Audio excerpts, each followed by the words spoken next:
Bien, buenas noches a todos. Vamos a continuar viendo en este caso la parte de el trabajo que estábamos haciendo con JavaScript. La idea de todo esto es que ustedes tengan los conceptos básicos de cómo funciona este lenguaje de programación, principalmente uno de los lenguajes más populares que vamos a encontrar directamente en la parte de la web. Ya hemos tocado varios aspectos del lenguaje y muchas de las características que este nos proporciona cuando nosotros estamos trabajando directamente con él. Entre ellos ya vimos cómo funcionan los operadores, ya vimos cómo funcionan, cómo se definen las variables, ya hablamos de cómo se manipulan los objetos, cómo se manipulan los arrays, que son cosas fundamentales que hay que conocer acerca del lenguaje. En la clase del día de hoy vamos a hablar acerca de, empezar a hablar acerca del uso de funciones, cómo se definen o cómo se crean las funciones y principalmente las diferentes maneras en que JavaScript me permite crear cada una de ellas. Para eso, pues nos vamos a crear por acá un nuevo archivo. A ese nuevo archivo le vamos a poner funciones.html y en ese nuevo archivo vamos a empezar a trabajar para definir en ese caso esos elementos. Voy a poner código HTML y vamos a empezar a colocar acá la parte de funciones. Para que lo tengamos más separado, vamos a crearnos un script directamente en la carpeta JS. A ese script le vamos a poner funciones.js para que lo podamos tener ahora ya separado el código y podamos en alguna medida entender un poco cómo funciona. Ese script se recuerdan que se colocaban en la parte inferior. Aquí le voy a colocar la carpeta JS y dentro de la carpeta JS pues vamos a mandar a llamar funciones.js, que cuando definimos o cuando creamos funciones hay varias formas de crear funciones. Una de ellas es colocando funciones declarativas. Cuando hablamos de funciones, básicamente nos referimos a encerrar dentro de unas llaves bloques de código que pueden ser reutilizables. Esa es la idea principal. Estas funciones lo que permiten es de que yo pueda mandar a ejecutar ese código múltiples veces sin necesidad de que nosotros sin necesidad de que lo estemos creando varias veces. Voy a abrir este archivo de nuevo en la parte del navegador para que desde acá podamos empezar a ver cómo vamos a definir esas funciones. Para crear una función en JavaScript, lo que tenemos que hacer es colocar la palabra reservada function y luego especificar el nombre de la función y posteriormente colocarle las respectivas llaves. Cabe mencionar que los nombres de las funciones tienen las mismas reglas que nosotros ya definimos previamente para el uso de variables. O sea, yo no le puedo colocar al inicio, no le puedo colocar números, no le puedo colocar un punto, por ejemplo, no le puedo colocar un guión medio, no le puedo colocar caracteres especiales. Sí le puedo colocar un guión bajo, puedo definirla con guión bajo, pero no le puedo agregar todos los elementos que mencionamos anteriormente. Así que por lo más común, lo más recomendable es que la función siempre inicie con una letra y el nombre sea de acuerdo a lo que nosotros vayamos a digitar. Luego, por ejemplo, en la consola yo le puedo decir que sume 1 más 1, por ejemplo. Y ya con eso tenemos la primera función, pero si se dan cuenta, este dato en la consola no aparece para nada, no se puede previsualizar. De hecho, yo lo acabo de guardar y la información ya debería de estar apareciendo en esta sección. Sin embargo, no se previsualiza porque esta función lo único que hemos hecho es definirla. Lo único que hemos hecho es nada más decir qué es el bloque de código que ésta va a ejecutar, pero no le hemos especificado o no le hemos indicado cuándo la vamos a mandar a llamar. Si ya le ponemos en ese caso sumar, la manera de hacerlo es colocarle el nombre de la función seguida de paréntesis y van a notar que ahora sí ya aparece el resultado en la consola. En la consola ya podemos ver que ya muestra el valor de 2 y si yo esta función la coloco varias veces, van a notar que ese número de veces se manda a ejecutar ese código de esa función. Esa es la idea principal que normalmente manejamos con las funciones, que generalmente el código podemos mandarlo a ejecutar varias veces y lo agrupamos para que no lo estemos repitiendo, o sea, para que ya no esté repitiendo el mismo proceso, solamente colocamos el código dentro de una función. Pero el problema es que si ahora, por ejemplo, yo quiero sumar, digamos que quiero sumar otro valor, quiero sumar 2 más 2, por ejemplo, tendría que crearme aquí otra función que se llame sumar 2, por ejemplo, y ponerle abajo sumar 2 y mandarla a llamar, y si se dan cuenta ya me suma el valor de 4, pero pues no tiene sentido si yo quisiera sumar esos valores. Lo que podemos hacer en ese caso es crearnos funciones en base a parámetros. En este caso lo que podríamos hacer es que acá le podríamos colocar que la primera función tenga, lo vamos a hacer más simple, le vamos a poner una variable que se va a llamar n1 y luego una variable que se va a llamar n2, y en ese sentido voy a borrar la de sumar 2 porque ya no nos sirve. En ese sentido, yo ahora sí ya le puedo proporcionar valores directamente desde la función. Ahora le puedo decir, por ejemplo, que me sume 10 y que me sume 25. Y esos valores automáticamente se van a asignar a las variables que tenemos en la parte de acá. Si se dan cuenta, ahora cuando yo le pongo, por ejemplo, que imprima n1 y que imprima n2, en la consola van a llegar justamente los valores que yo le estoy en ese momento le estoy enviando. Y ya con eso pues puedo operar o puedo hacer lo que a mí se me antoje. En este caso lo que nosotros queremos es sumarlos, entonces puedo ponerle que sume n1 más n2 y automáticamente los valores que le estamos enviando como parámetros se suman de manera automática en esta parte de acá.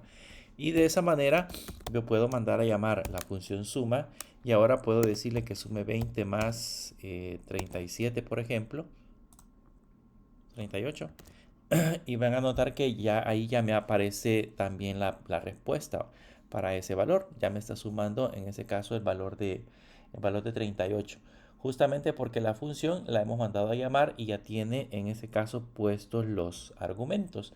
Y sin ningún problema podríamos seguir operando.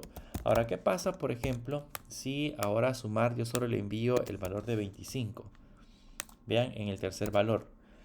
Van a notar que en la parte de abajo ya me aparece un texto que dice NaN, es not a number, que no es, en este caso, el valor no es un número.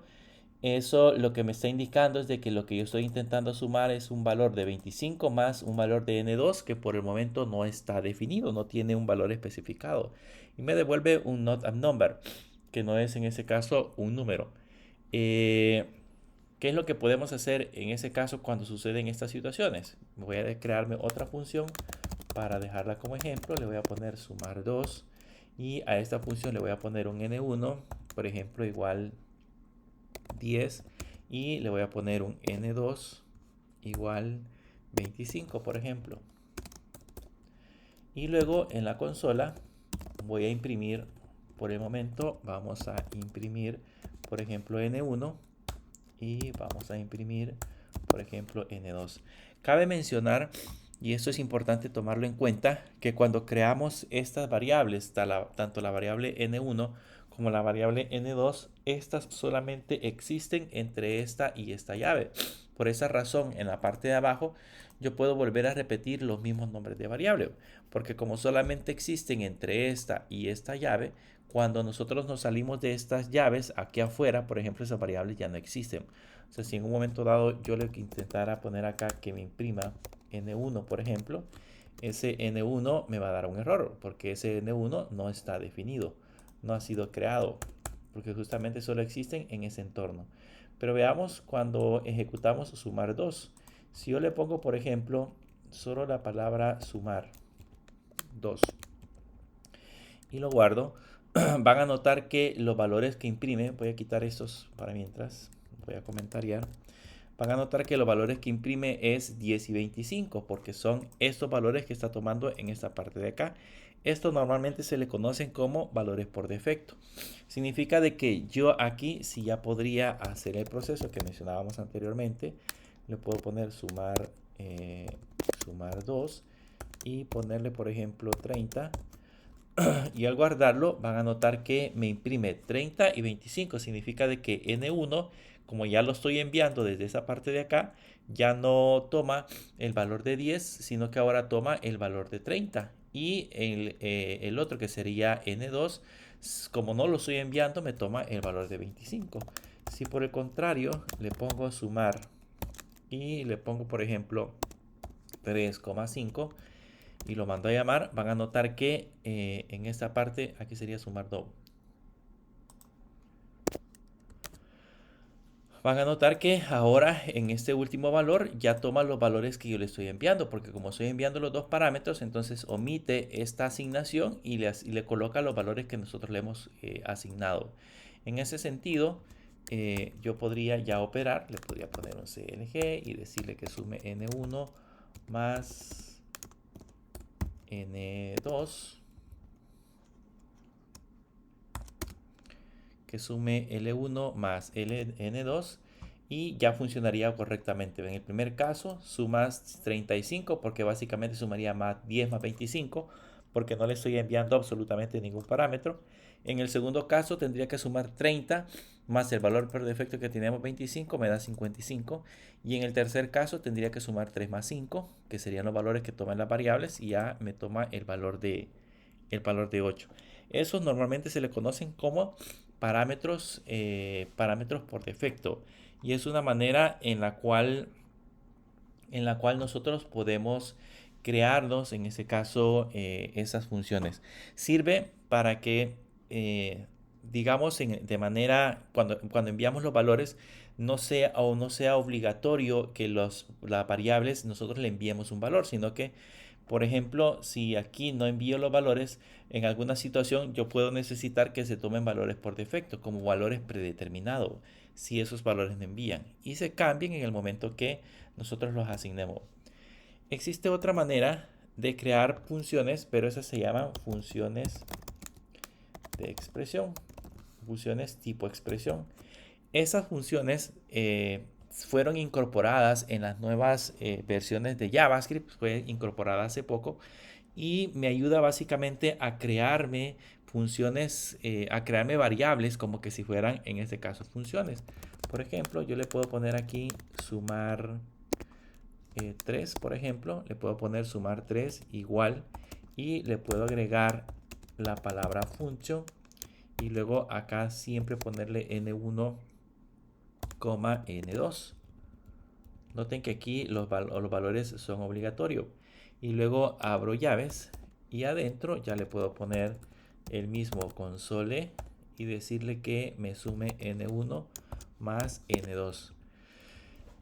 Y en ese caso, si se dan cuenta, a diferencia de la manera en cómo definimos acá la función, aquí colocamos este nombre de función como que si fuese una variable, y yo después ya la puedo mandar a llamar. O sea, yo le puedo poner yo le puedo poner en esta parte de acá que ejecute la función que sería sumar 3. La manera de llamarlo es exactamente igual, lo que cambia nada más es la forma en cómo la definimos. Eso es lo único que varía. O sea, básicamente cuando lo definimos, ponemos como que si fuese una variable y automáticamente se lo asignamos. Si ahora yo le pongo sumar 3 y le enviamos los valores de 7,9, van a notar que en la parte de acá ya aparece el valor de 16. Significa de que aquí le podemos colocar para diferenciarlo. Le vamos a poner función sumar 3. Así podemos diferenciar el resultado. Entonces, si se dan cuenta, aquí dice función sumar 3 y ahí aparece el resultado. Ya suma los valores, que sería en ese caso el valor de 7 y 9, y me da un total de 16. Entonces, esta es otra manera de definir las funciones. Solo que aquí hay algo característico. Les voy a mostrar este pequeño detalle. Voy a poner esto acá, lo voy a cortar y lo voy a pegar aquí. Vean que estoy mandando a llamar sumar 3 en orden, digamos, primero la mando a llamar y después la defino. si lo guardo, van a notar que voy a obtener un error. Dice de que no puedo acceder a la función sumar 3 antes de ser inicializada, o sea, no la he definido. Si lo traslado de nuevo a la parte inferior, o sea, después de haberla creado, lo mando a llamar, ahí se quita el error. Sin embargo, si probamos con las otras dos funciones, si mando a llamar, por ejemplo, sumar, lo mando a llamar antes, sumar, lo mando a llamar, sería sumar y sumar 2. Sumar 2, lo mandamos a llamar antes. Van a notar que en ese caso hay no de error. O sea, de hecho hizo el proceso de suma, que es este que aparece en la parte de arriba. Hizo el proceso de suma porque cuando las funciones son definidas con la palabra reservada function al inicio y luego el nombre de la función, entonces lo que hace JavaScript es que al momento que lo mande a ejecutar, primero carga todas las funciones que nosotros hayamos definido de esa manera y después de eso ya las permite ejecutarla. Entonces aquí sí yo puedo colocar las definiciones de funciones abajo y arriba mandarlas a ejecutar. Pero porque hemos definido con function. Pero lo contrario en ese caso con las que son definidas como en formato de expresión, ahí sí ya no es posible hacer ese proceso. También en EMAScript, la versión 6, se incluyeron las arrow function. Las arrow functions básicamente son las funciones de tipo flecha, así se les conoce. Y estas, digamos que es una tercera forma en la cual yo puedo definir una función. ¿Cómo se trabaja con las arrow function? Pues básicamente, por ejemplo, el formato es igual. Yo defino sumar 4, por ejemplo, y le puedo decir que va a ser igual, como voy a recibir dos parámetros, va a ser igual a n1. Aquí entre los parámetros yo puedo siempre usar la misma lógica, o sea, estos pueden tener valores por defecto, por ejemplo, este puede tener 20 y n2 puede tener 30, por ejemplo, que son parámetros por defecto, y luego le ponemos el igual y el signo de mayor que, y luego podemos abrir llaves, y en esas llaves adentro ya podemos colocar en ese caso el valor que deseamos devolver. Para nuestro caso, pues queremos devolver, aquí le voy a poner entre comillas, función 4.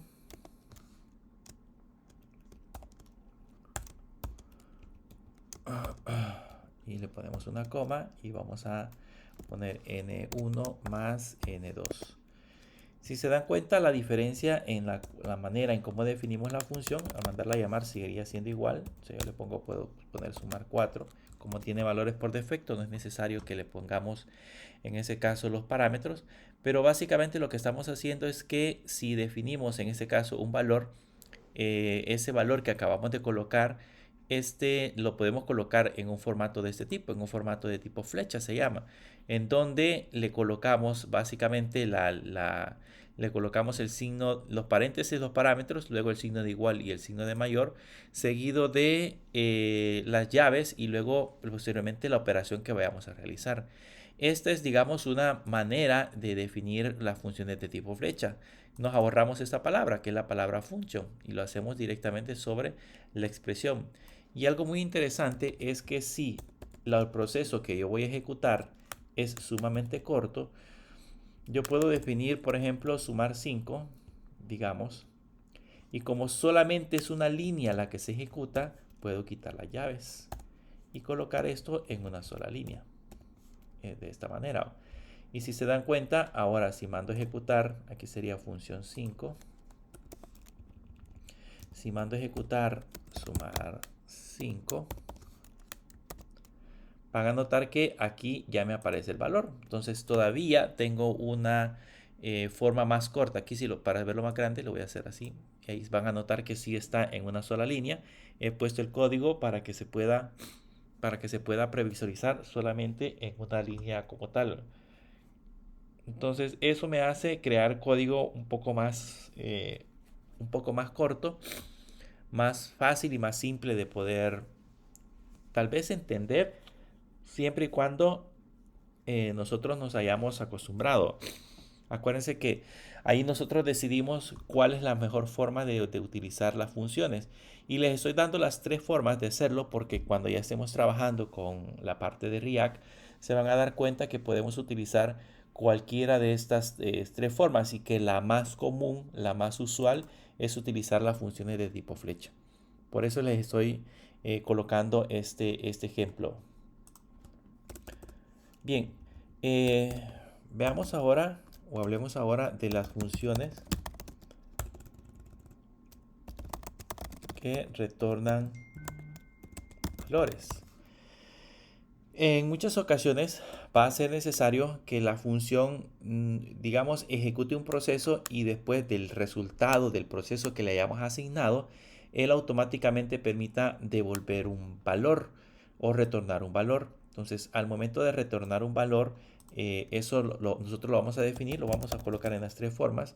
Voy a poner ahorita la función que se va a llamar restar, digamos, y le voy a poner siempre n1, n2 como parámetros y le voy a poner las llaves.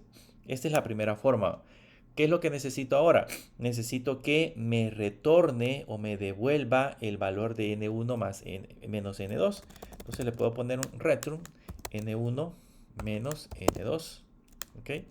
Entonces, en ese caso, la función no hace lo que teníamos aquí arriba. No significa que no pueda imprimir. Yo podría poner aquí arriba un console log y hacer que imprima algo. Pero lo que nosotros necesitamos es que imprima ese valor. De hecho, se lo voy a colocar para que vean. Esta sería la función restar, para que lo podamos ver en el navegador. Pero lo que va a hacer es, en ese caso, retornar n1 menos n2. Cuando yo la mando a llamar, si yo le pongo solamente restar, si le pongo restar y la mando a llamar, van a notar que aparece función restar, pero no me aparece el resultado. Aquí no me dice cuál es la diferencia entre restar n1 menos n2. De hecho, te tengo que enviar parámetro. Digamos 35,40. Él hace el proceso de restar esos valores, pero no me dice cuál es el resultado, porque lo que hace el return es, en este caso, devolver o retornar un valor. Ese valor que retorna, yo se lo tengo que asignar posteriormente a una variable. Entonces puedo definir aquí coms y ponerle, por ejemplo, resultado igual y ponerle en ese caso el valor que quiero que almacene. Y ahora sí, el resultado de restar 35 menos 40 me lo va a almacenar en esta variable. Y ahora sí yo puedo imprimir la variable resultado. Y si se dan cuenta, ya me aparece aquí el menos 5. O sea, básicamente ya está haciendo el proceso de restar. Eso es en el caso que yo lo quiera definir como una función normal. Pero también puedo hacer procesos de retorno de valores haciendo uso del otro formato. O sea, me puedo crear, por ejemplo, me puedo crear una variable. Ya tenemos resta la multiplicación, por ejemplo, que se llame multiplicar, que va a ser igual. Y puedo usar la función de nuevo, ponerle n1, n2. Luego abrir llaves y en esas llaves puedo de nuevo colocar return n1, n1 multiplicado por n2. Y bueno, le voy a poner aquí el CLG para identificar. Esta sería función multiplicar. Y funcionaría exactamente igual. Si ahora yo la mando a llamar, le doy multiplicar y le digo que multiplique 4 por 10. Por 10, por ejemplo, van a notar que el resultado no se visualiza. Realmente de manera interna sí realizó la multiplicación, pero el resultado no se visualiza hasta que nosotros lo almacenamos en una variable. Puedo poner que lo almacene en resultado 2, por ejemplo, igual a multiplicar, y eso lo puedo imprimir colocándole resultado 2. Y ahora sí, ya tenemos el resultado que dice que es 40. Entonces, también de esa manera podemos hacer el proceso de aplicárselo a una función para que esta función también permita devolver un valor. Digamos de la segunda manera que hablábamos como funciones de tipo expresión. Y si lo quiero hacer con el arrow function, también funciona con el arrow function. Puedo definir una función que se llame división, que va a ser igual Como va a contener parámetros, le puedo poner n1, n2.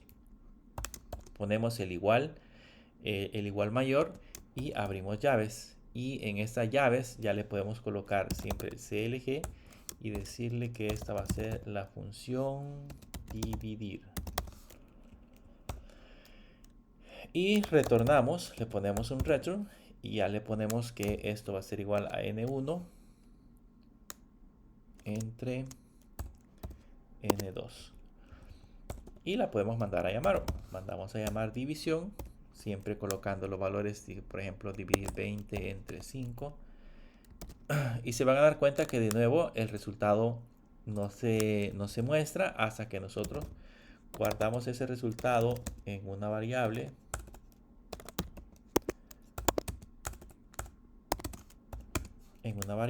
Y posteriormente imprimimos ese resultado. Y ahí aparece el valor de 4.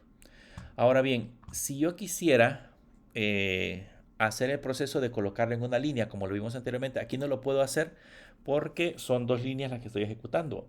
Pero si quisiera, por ejemplo, hacerme la función para una sola línea que solamente retorne el valor de n1 entre n2, lo puedo hacer así. Le voy a poner a esta función división 2, por ejemplo. Vamos a quitar el console log, quitamos las llaves y luego quitamos el return. Y ahí tenemos en este caso la función división 2 y la puedo mandar a llamar, o le puedo poner const resultado 4 igual a división 2, abrimos llaves y le envío el valor de 35 entre 8, por ejemplo, y luego lo mandamos a imprimir, que sería el resultado 4. Que ahí tenemos el resultado. Entonces, si se dan cuenta, ahora la función es más simple. Solamente está puesta en una sola línea con una función de tipo flecha y ya no tuve que estar colocando llaves para poder hacer el proceso. Pero siempre recordando que eso funciona siempre y cuando la instrucción que vayamos a ejecutar sea una sola, o sea, sea una sola línea la que vamos a ejecutar. Si ya voy a ejecutar varias líneas, entonces sí, ahí sí ya necesito colocar llaves dentro de la función de tipo flecha para que pueda funcionar. Eso sí lo tenemos que considerar o lo debemos de tener siempre muy en cuenta.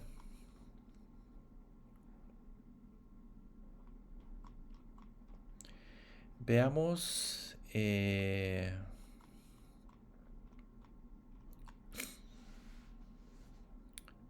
Veamos ahora estas funciones de tipo flecha, pero con lo que ya hemos estado trabajando previamente, que es también con el uso de arrays. Porque si se dan cuenta, en los ejemplos que pusimos de arrays que teníamos por acá, este ejemplo que pusimos acá, cuando nosotros, por ejemplo, recorríamos un map, usábamos el function, que era el formato que nosotros estábamos aplicando para poder mostrar los valores. Pero veamos cómo nos quedarían esas funciones haciendo uso de las funciones de tipo flecha. Me voy a crear para eso otro archivo y en este archivo le vamos a poner métodos para arrays.html y nos vamos a crear un archivo JS también con el mismo nombre, métodos-arrays.js, y nos cerramos los dos que teníamos previamente, que era el de funciones y métodos arrays. Entonces, ahora que ya tenemos definido este métodos arrays, vamos a ponerle código HTML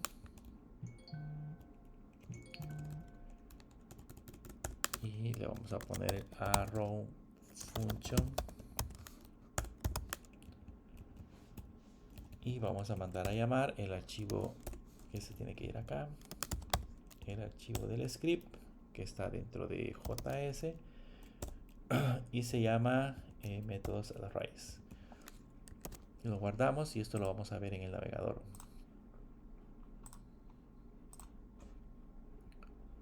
Ya estamos en el navegador. Entonces ahora nos pasamos al archivo y vamos a crearnos de nuevo una un array que se va a llamar frutas, así como el ejemplo que teníamos previamente. A este le vamos a poner manzana, pera, mango, melón, le vamos a poner.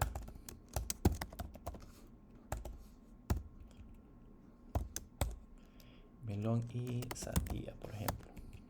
Ese sería un array. Podemos crear nosotros array que se llame números, que este va a ser igual a 10, por ejemplo, 20,30. Tenemos ahí definidos los dos arrays. Entonces, veamos cómo podemos usar la parte de la función de tipo flecha haciendo uso de los métodos que ya vimos anteriormente. Por ejemplo, usemos el método filter.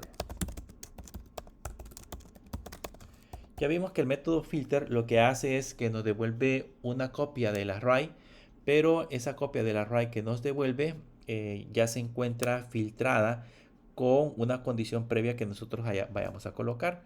Eso significa que si yo, por ejemplo, le pongo aquí nuevo array y le pongo igual y le pongo frutas.filter, por ejemplo, en el caso de frutas, aquí internamente se recuerdan que nosotros colocábamos la palabra function, pero si quiero en ese caso definir funciones de tipo flecha, en lugar de poner la palabra function, puedo abrir otros paréntesis y colocar, por ejemplo, el parámetro. El parámetro se va a llamar fruta.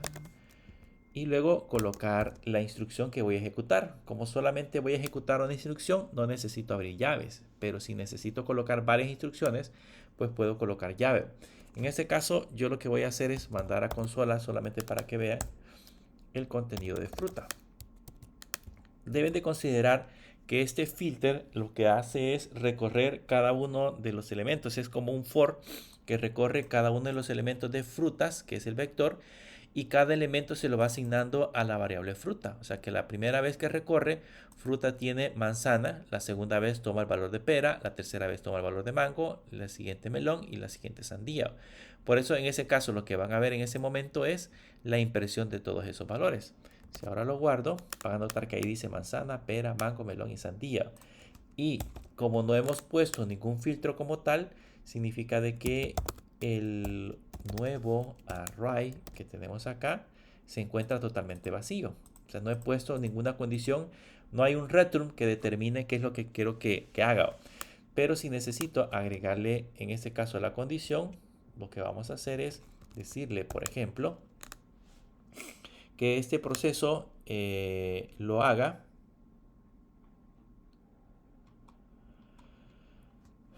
digamos que este proceso lo haga y que nos filtre pera. Le puedo poner aquí que fruta, que es la variable, mientras fruta sea diferente de pera.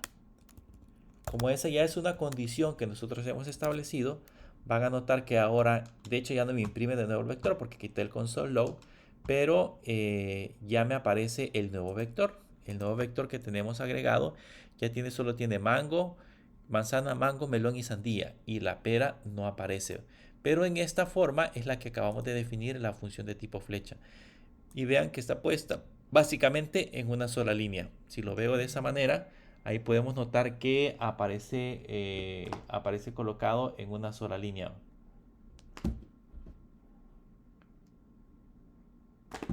Aparece colocado en una sola línea. Entonces eso hace un poco más simple o más sencillo el proceso de definición. Entonces acá yo puedo hacer ese proceso también con números. Digamos que en ese caso le voy a poner const resultado igual y le ponemos números.filter y abrimos llaves y aquí le ponemos número. Le voy a poner n para que vean que yo le puedo colocar el valor que yo quiera y luego la función de tipo flecha y le decimos que lo ejecute mientras que devuelva en ese caso que filtre mientras m sea diferente de 10, por ejemplo. Y si lo guardamos o mandamos a imprimir esta parte, mandamos imprimir esa parte, van a notar que ahora el nuevo vector, que sería el resultado, solamente tiene el elemento 20 y 30, que son los valores que, no, que cumplieron con la condición que hemos colocado acá. Para eso sirve, en este caso, la función de tipo flecha, y de ahí ya tenemos más claro también cómo funciona en ese caso la parte del filter. Si seguimos hacia abajo, veamos ahora otro método de los array. Vamos a ver el método include. Includes, vean, si yo por ejemplo quiero verificar, digamos, si alguno de los elementos que yo he colocado, por ejemplo, si mi array incluye o tiene el valor de 10, por ejemplo, pues aquí lo que podríamos hacer sería colocar la condición y decirle que si, por ejemplo, es igual a 10, eso me va a devolver un resultado. Vean que ahí me devuelve 10. Y yo tendría que posteriormente poner una condición y decirle si resultado .length es mayor que 0, significa de que sí obtuvimos un valor. Pero existe una manera de poder evaluar ese resultado solamente utilizando un método, que es en este caso el include. Lo vamos a hacer lo vamos a hacer con frutas. Le voy a poner resultado 2 es igual a frutas. Le podemos decir si frutas punto include si este en sus elementos incluye un elemento que se llama mango, y mandamos a imprimir el resultado. Entonces le ponemos una impresión de resultado, le ponemos resultado 2 y guardamos, y van a notar que ahí dice true. Entonces ya no tengo que estar evaluando si o ya no tengo que hacer un proceso de evaluar si el resultado que obtuvimos es un array, y si ese array es mayor que un valor en específico, ya no tengo que hacer ese proceso de evaluación, sino que la misma función include puede ir a buscar dentro de un vector si un valor está incluido o no dentro de ese vector. Entonces es mucho más práctico si lo queremos ver de esa manera. Veamos ahora otro método. Veamos el método sum. En el caso del método sum, vamos a poner un ejemplo. Voy a poner un cons y le voy a poner otra vez resultado. Ahora sería resultado 3. Va a ser igual. Lo vamos a hacer con números. Le vamos a poner sum y le vamos a poner de nuevo la función de tipo flecha, y le vamos a poner una condición. Y aquí le vamos a decir que en el caso si número es menor o igual a 10.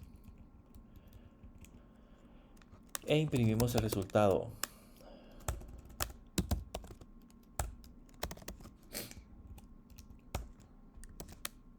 Y van a notar que lo que hace en ese caso es evaluar si alguno de los elementos que tenemos puestos acá cumplen con esta condición. Digamos, si cualquiera de los elementos es igual o es diferente de 10. Digamos que yo le pongo si es igual a el listado que teníamos era 10, 20, 30. Si es igual a 40. Vean que si le pongo si es igual a 40, me devuelve falso. Eso significa que ninguno de los elementos que tiene acá cumple con la condición. O sea, en el caso del primer elemento le pregunta si es igual a 40, es falso. Si el segundo elemento si es igual a 40, es falso. El tercer elemento si es igual a 40, es falso. Le puedo poner, por ejemplo, una condición y decirle si es mayor que 15, por ejemplo, si alguno de los elementos que tenemos ahí es mayor que 15, y vean que ahí devuelve el valor de true. Entonces, básicamente lo que ponemos ahí es una condición que me permita evaluar todos los elementos y devolver verdadero si alguno de esos elementos funciona, o sea, alguno de esos elementos está agregado. Y el otro que necesitamos aprender a usar es el método find. El método find lo que hace es, como su nombre lo dice, buscar un dato. Entonces yo le voy a poner acá resultado 4, por ejemplo, y lo vamos a hacer siempre con números.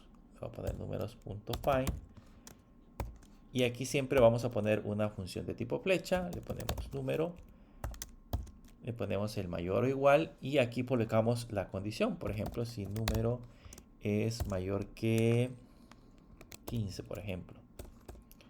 Y ahora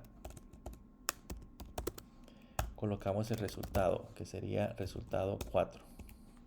Si lo guardamos, van a notar que aquí ya aparece el valor de 20 porque fue el primer elemento que cumplió con esa condición.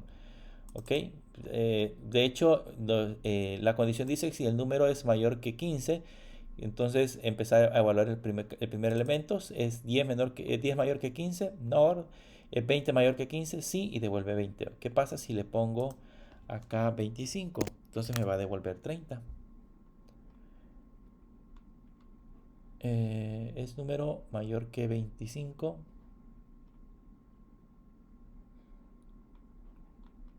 Ah, perdón, se lo puse donde no era.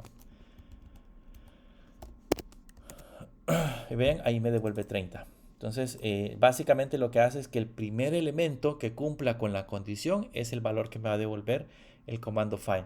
Eso nos sirve de mucho cuando ya estamos trabajando con vectores, que algunas veces necesitamos buscar un valor o algunas veces necesitamos, eh, necesitamos dentro del contenido de un vector muy grande, buscar un valor específico. Esa es la manera en cómo nosotros la vamos a poder realizar. También existe otro comando. Veamos ahora el método every, que ese método every evalúa todos los elementos de un array y ve si todos cumplen con una condición. Es contrario al sum. El sum lo que hace es evaluar si uno de ellos cumple una condición, pero el método every lo que hace es evaluar si todos cumplen con una condición específica. Entonces voy a definir un resultado 5, por ejemplo, que va a ser igual a, lo vamos a hacer con números, punto se llama every. También tiene una función que puede ser una función de tipo flecha. Le puedo poner número y la función de tipo flecha y le ponemos en este caso número mayor que 5, por ejemplo. Y si se dan cuenta, me va a preguntar, me va a devolver en ese caso verdadero o falso. Le vamos a poner resultado 5. Me va a devolver verdadero o falso dependiendo si todos cumplen con esa condición. Todos los números son mayores que 5, porque en el caso 10, 20 y 30, todos son mayores que 5. Pero ¿qué pasa si le pongo 15? Ahí ya me devuelve falso. Porque todos, en ese caso, los elementos que habíamos puesto ahí, no todos son mayores que 15. Primero el 10 es menor que 15, entonces como ya no cumple, me devuelve falso. Con uno que no cumple la condición, el resultado de la función every va a ser en ese caso falso. Y el último que vamos a ver es el método reduce. Este método tiene una forma muy curiosa de funcionar, así que lo vamos a ir analizando poco a poco. Voy a ponerme acá, lo vamos a hacer con números también. Voy a ponerme una función que se llame resultado 6. Va a ser igual y usamos números. Este generalmente funciona con valores numéricos. Le ponemos reduce. Y este necesita dos parámetros. Vean, el primer parámetro, según esto, el primer parámetro que le vamos a colocar es una función y el segundo parámetro va a ser un valor. Entonces yo le voy a poner acá primero la función. Entonces, abro paréntesis y le voy a poner dos variables. Le voy a poner total y le voy a poner número. Ya le voy a explicar por qué van a ir dos variables. Luego le pongo mayor o igual y lo que vamos a hacer por el momento es imprimir. Voy a usar llaves para que podamos verla completita. Voy a imprimir en esta parte de acá con un CLG. Primero voy a imprimir el total y después, o a la par, voy a imprimir el número. Vean que eso lo que va a hacer es recorrerlo. El segundo parámetro que le voy a colocar es 0. Ya les voy a explicar por qué le vamos a poner 0. Entonces, si lo ejecuto, van a notar que aquí aparece primero 0.10, luego aparece un define 20, luego un define 30.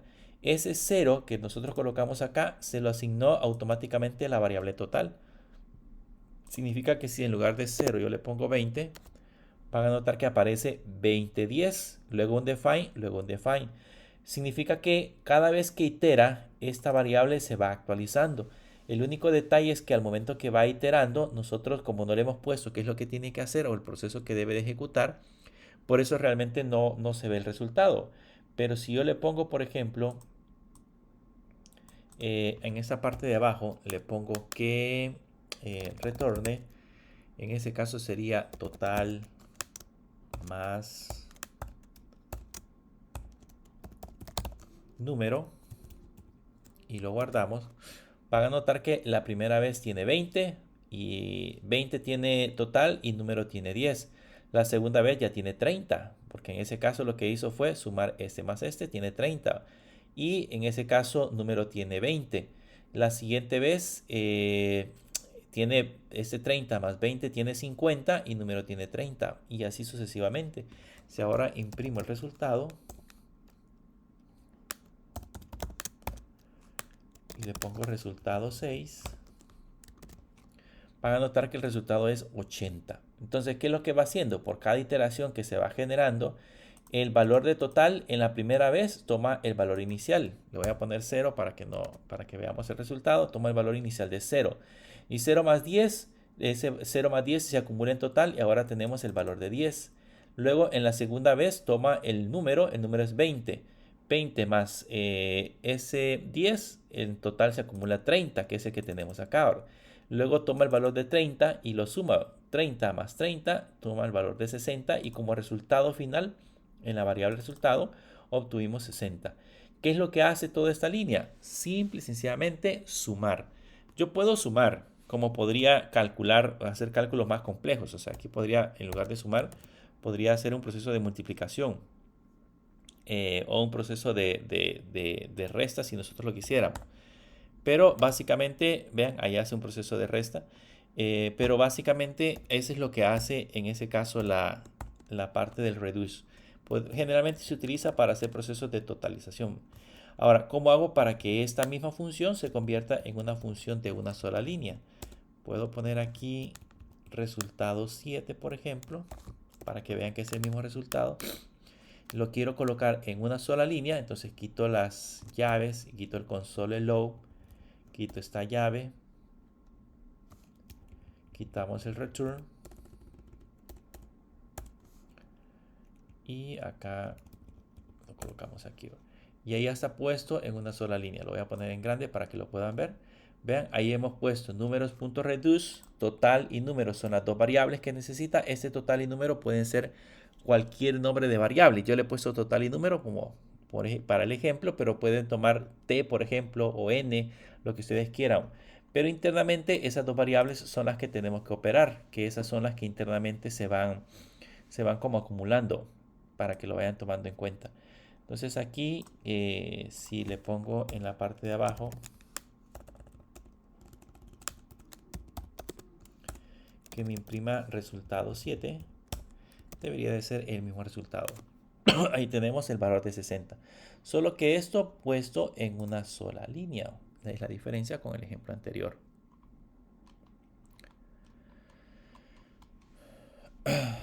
Bien. Ahora, ya que vimos en esa parte de las funciones, con eso cubrimos todos los aspectos. Lo vamos a seguir practicando porque pues hace falta ver más características de las funciones, pero para que ya más o menos tengan en mente cómo funcionan estos elementos es que les he colocado estos ejemplos. Así cuando ya en el código empecemos a colocar es código similar a este, no les sea extraño, o sea, sepan perfectamente de qué es lo que estamos hablando. Veamos ahora algunos ejemplos de cómo funciona el if, principalmente para la parte de condiciones, pero dentro de JavaScript, ¿qué características tiene? Me voy a crear de nuevo otro archivo. Le voy a poner sentencia if.html y vamos a crearnos también un JS que se va a llamar sentencia if.js. Y ya tenemos en este caso la sentencia. Vamos a quitar lo de los arrays y lo de los arrays. Y aquí le vamos a poner código HTML.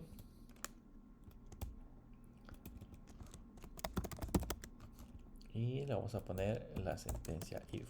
Solo quiero que veamos digamos, el formato completo que vamos a utilizar para esta sentencia. Luego aquí vamos a poner un script y de la carpeta JS nos vamos a traer sentencia if. Esto lo guardamos y lo vemos en el navegador.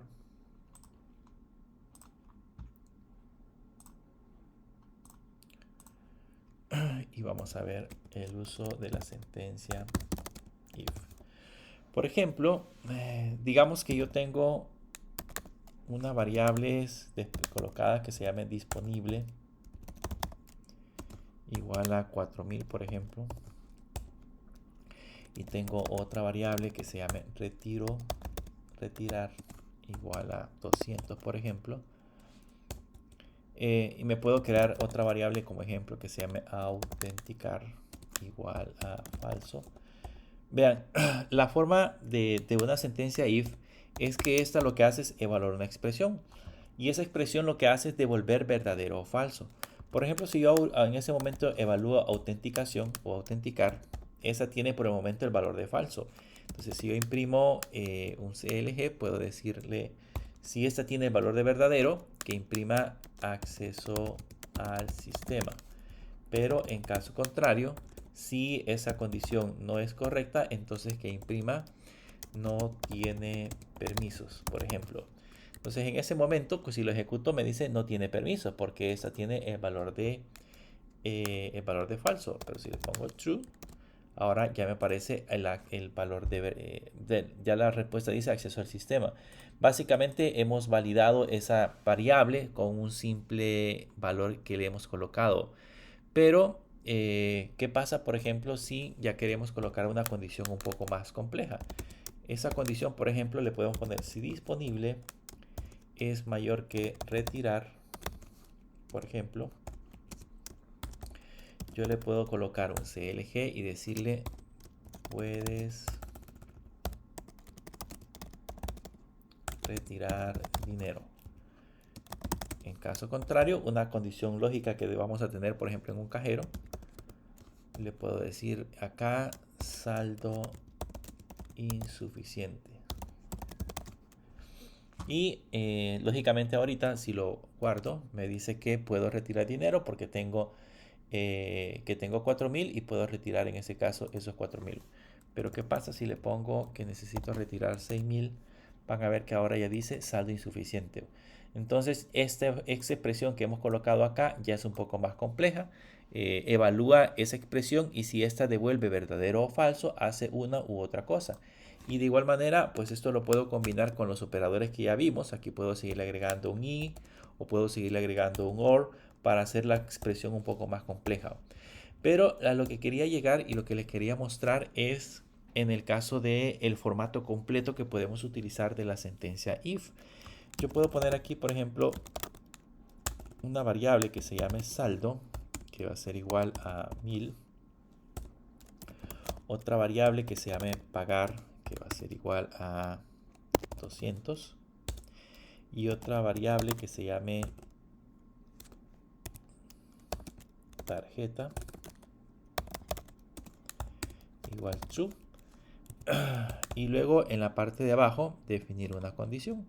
Por ejemplo, si en este caso el saldo es mayor que lo que vamos a pagar, entonces le vamos a decir que aquí vamos a ejecutar puede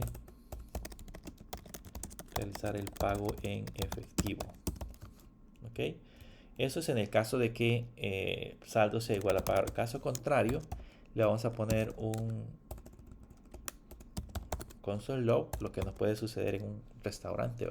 No puedes pagar. O sea, que yo no lleve, que la cuenta sea superior al saldo que nosotros tenemos, ahí nos va a decir no puedes pagar. En ese caso, acá nos dice puedes realizar el pago en efectivo, porque justamente me van a cobrar $200 y yo tengo $1000 de saldo, entonces me pueden cobrar. Pero ¿qué pasa si me van a cobrar 1200? Ya me dice no puedes pagar. Significa que no traigo suficiente efectivo. Pero ¿qué pasa, por ejemplo, si no traigo efectivo, pero sí traigo una tarjeta de crédito? Entonces aquí con el if yo puedo seguir agregando más condiciones. Cerramos la llave y le ponemos un else if y le ponemos que evaluamos el contenido de la variable tarjeta. Y acá en el console log ya le puedo colocar: puedes pagar con tarjeta. ¿Ok? Eso es en el caso de que sea true. Ya me dice puedes pagar con tarjeta. Entonces, porque aquí le puse true. Si le pongo falso, imagínense que no tengo efectivo y tampoco tengo la tarjeta de crédito disponible, ya me dice no puedes pagar. Algo interesante que ustedes deben de recordar es que, ¿qué pasa, por ejemplo, si cumple las dos funciones? Digamos que tengo efectivo y además de eso tengo mi tarjeta de crédito. ¿Cuál es la condición que se va a ejecutar primero? Si se cumple esta y se cumple esta, se va a ejecutar la primera. No se ejecutan los dos bloques de código. Si se dan cuenta, solamente dice puedes realizar el pago en efectivo, pero no me dice puedes realizar el pago en tarjeta. Porque como se cumplió la primera condición, este es el bloque de código que se ejecuta y se ignora todo el resto. Cuando ya nosotros cambiamos las condiciones y le decimos, por ejemplo, que la primera condición no se cumple, entonces pasa a evaluar la segunda. Y en el caso de la segunda ya me aparece en ese caso el resultado. Pero no significa que si se cumplió la primera me va a ejecutar todo el restante de condiciones siempre y cuando se ejecuten. De hecho ya no se evalúan. Ese resto de condiciones ya no se siguen evaluando. Hay un operador muy interesante que tiene que ver mucho con la parte de las condicionantes que se llama optional, que se ha incorporado en las últimas versiones de JavaScript. Se llama Option Shining y es un signo de pregunta y les voy a explicar cómo funciona. Por ejemplo, si yo me defino un objeto que se llame alumno, que va a ser igual, y le pongo todas sus propiedades, le pongo por ejemplo nombre, José, le pongo la clase, programación web 1, y le pongo el aprobado, true, y solamente. Entonces, vean qué pasa si imprimo esos valores. Voy a imprimir primero alumno en la parte de la función y voy a imprimir otro mensaje que sea el que diga después de imprimir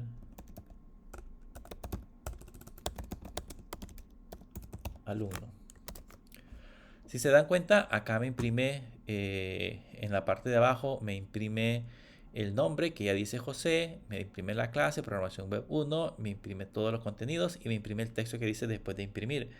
¿Qué pasa, por ejemplo, si en alumnos yo trato de acceder a una propiedad que no existe? Le pongo exámenes, digamos. Si se dan cuenta, me imprime un define, porque de hecho él determina que esa propiedad no existe dentro del listado que le hemos colocado al valor. Pero ¿qué pasa si todavía yo sigo intentando acceder a otra propiedad adicional? Si además de eso, después de exámenes le pongo examen 1.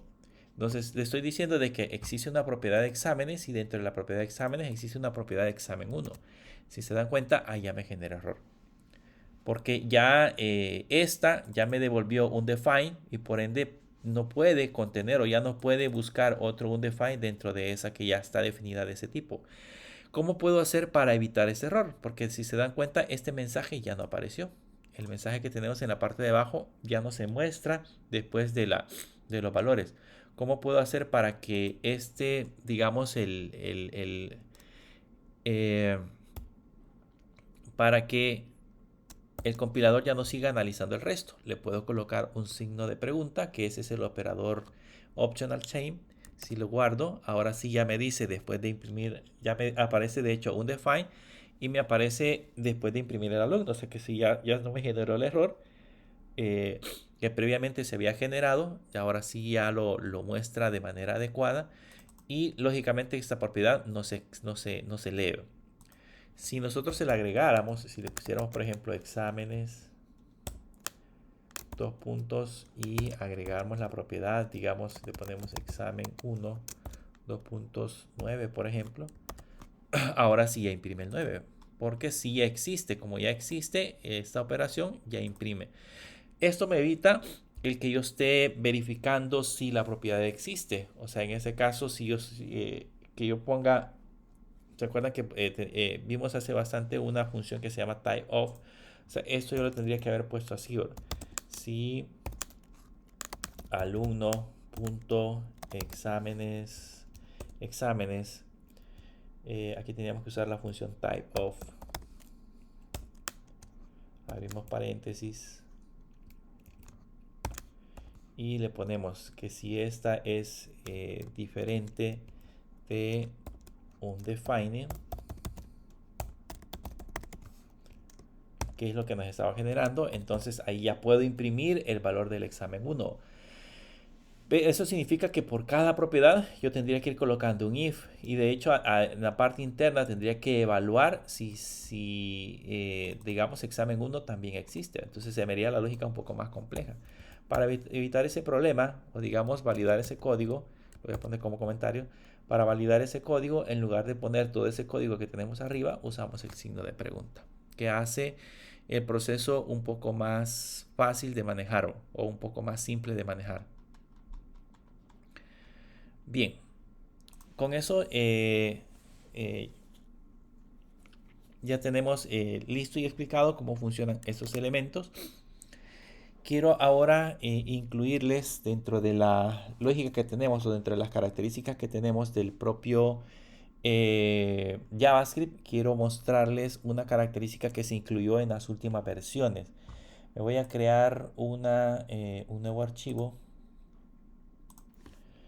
Le voy a llamar operaciones.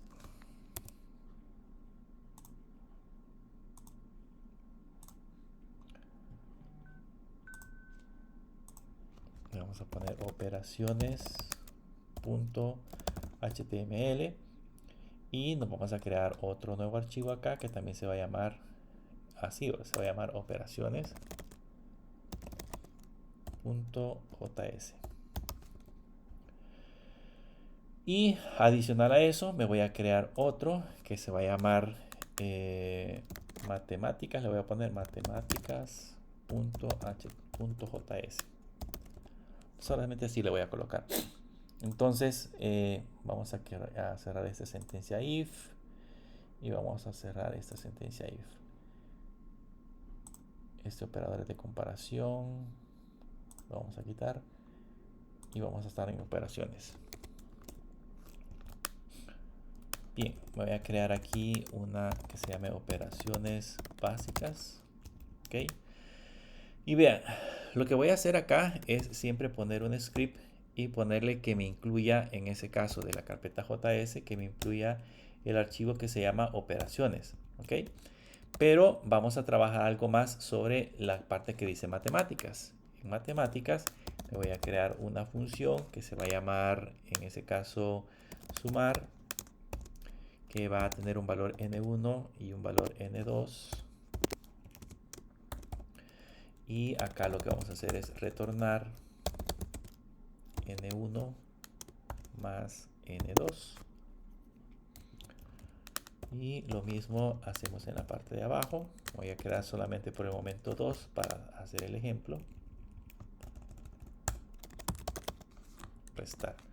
Bien, la cuestión es que si yo, por ejemplo, aquí restar le tenemos que poner menos.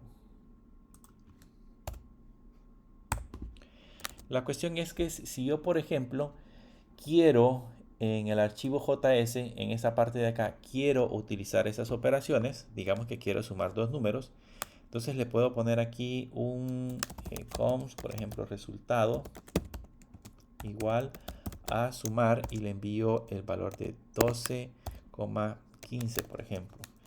Y después de eso imprimo el resultado. ¿Ok? Si lo guardo, vamos a poner esto en el navegador.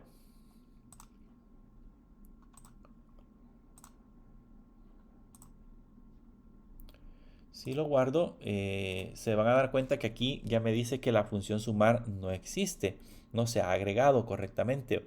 De hecho, no la encuentra porque en operaciones no se ha colocado ese archivo. Lo que se hacía antes, antes de implementar esa característica que se llama las definiciones de módulos o operaciones con módulos dentro de JavaScript, lo que se hacía antes es que nos veníamos aquí a operaciones y antes de operaciones poníamos un script y aquí le colocábamos JS y mandábamos a llamar matemática, por ejemplo. Y si se dan cuenta, ahora sí ya funciona. Pero si yo tenía definidos también, además de matemáticas, tenía definidos, digamos, otras funciones para conectarme a una base de datos o otras funciones para poder manipular un formulario, etcétera, etcétera. Y esas funciones las podría utilizar en cualquier momento, entonces tenía que colocar en esta parte de acá todo un montón de archivos incluidos. O sea, tenía que poner así, de esta manera. Y ahí tendría que colocar toda la lista de archivos que iba a utilizar. Eso en alguna medida hacía de que los componentes fuesen demasiado pesados, porque por cada página que fuésemos a cargar teníamos que mostrar en ese caso o teníamos que cargar también todos los archivos JS y probablemente no necesitaba usarlos en ninguno de ellos. ¿Cómo se hizo para poder solucionar ese problema? Lo que se implementó dentro de JavaScript es que dentro de las características que tenemos acá, le agregamos la propiedad type y le agregamos la propiedad que se llama módulo. ¿Ok? Y lo guardamos. Y vean, y aquí todavía ya me dice que el error ya no encuentra la función sumar, porque ya le quité en ese caso la parte de la función. Y lo que vamos a hacer es que en esta parte de acá le vamos a agregar la palabra export. Le voy a poner export y le voy a poner export. ¿Ok? La diferencia ahora es que las funciones ya no las voy a definir normales, sino que le voy a agregar la palabra export. Y si regresamos ahora a esta parte de acá, yo ahora ya puedo utilizar la palabra import y en la palabra import abrimos llaves y le ponemos después de import le ponemos la palabra from, abrimos comillas, aquí le ponemos punto diagonal JS, no, punto de, sería la misma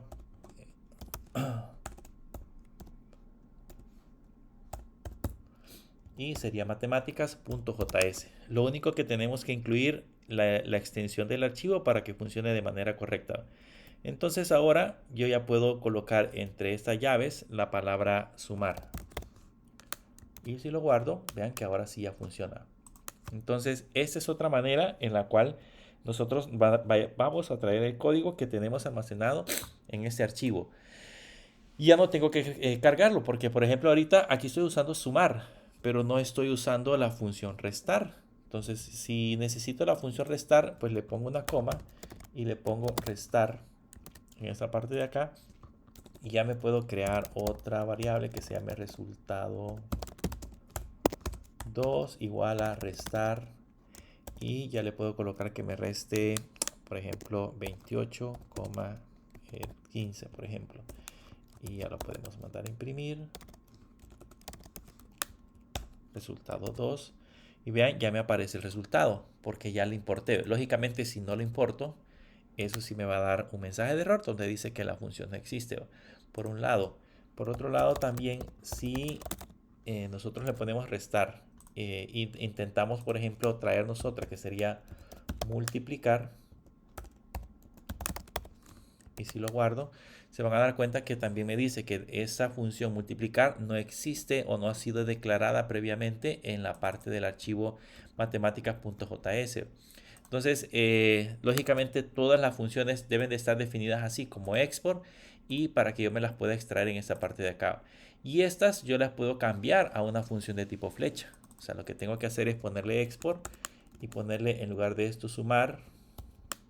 Aquí le ponemos cons sumar, le ponemos igual, le colocamos el igual mayor y ya tendríamos que quitarnos esto de acá y ahí estaría definida como una función de tipo flecha. Lo mismo en esta, le puedo poner un cons y acá le puedo poner restar, le ponemos igual y ya nos quitamos esto de aquí.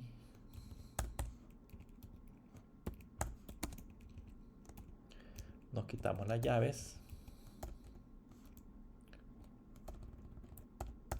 y la podemos colocar en una sola línea. Y si se dan cuenta, pues ya funciona. Ya tenemos 1325 puesto en una sola línea. O sea que yo puedo colocar aquí una definición de un montón de ejemplos o un montón de elementos que pueda, en ese caso, pueda manipular o pueda obtenerlos, o pueda, en este caso, tener acceso a ellos. Y sin ningún problema, desde acá los puedo empezar a invocar. Hay una característica también adicional. Yo puedo utilizar un export default y puedo ponerle, ahí sí tengo que usar function multiplicación, por ejemplo. Y ahí sí le ponemos n1, n2. Y ya le colocamos function.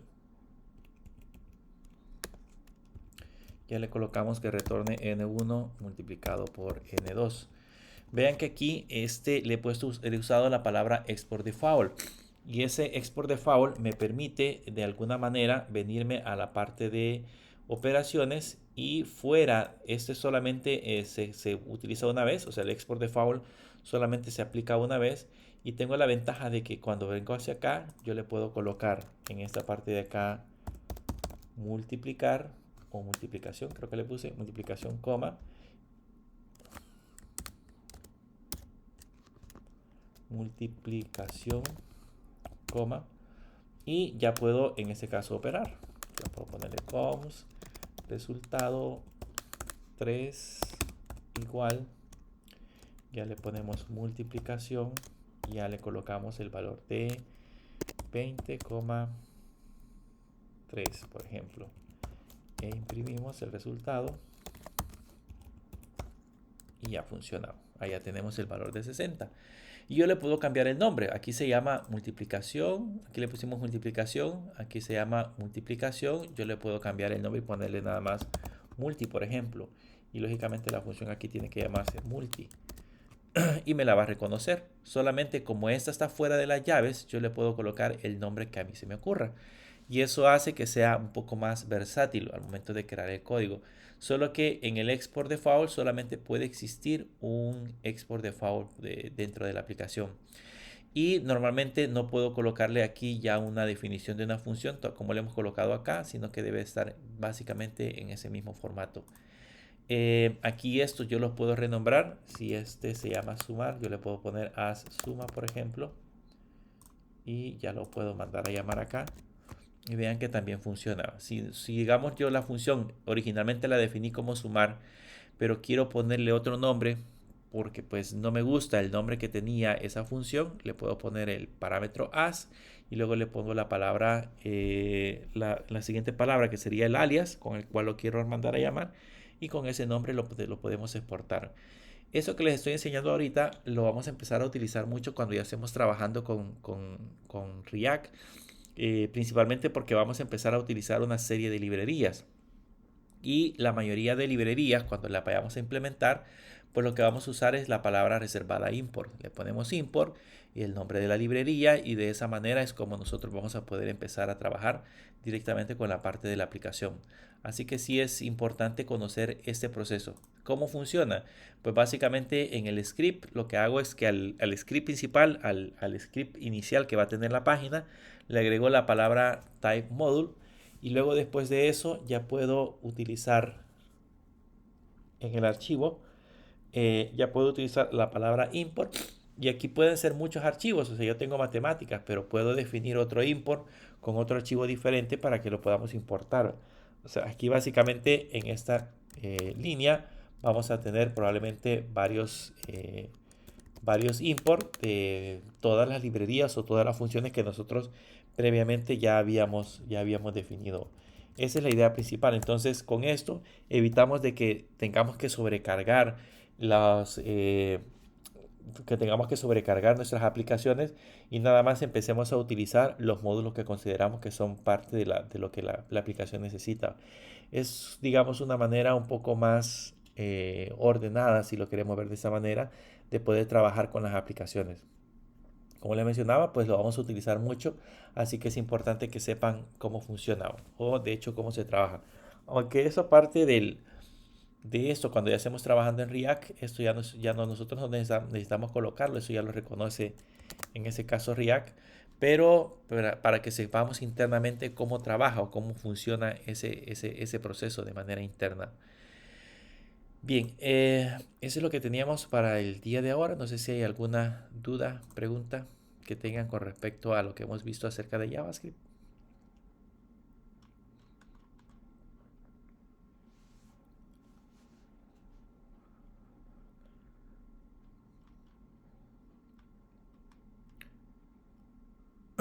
Bien, eh, todavía nos vamos a ver, creo que una clase más de JavaScript y después vamos ya a empezar a trabajar o vamos a empezar a instalar React. Así que en la otra clase, que sería la que vamos a tener el día martes, vamos a aprender un poco más de JavaScript, JavaScript puro, y después les empiezo a enseñar cómo vamos a hacer para hacer el proceso de instalación de React y empecemos a crear aplicaciones directamente en React. Pero por el momento eso sería todo por el día de ahora. Si no hay dudas, pues entonces que pasen una feliz noche.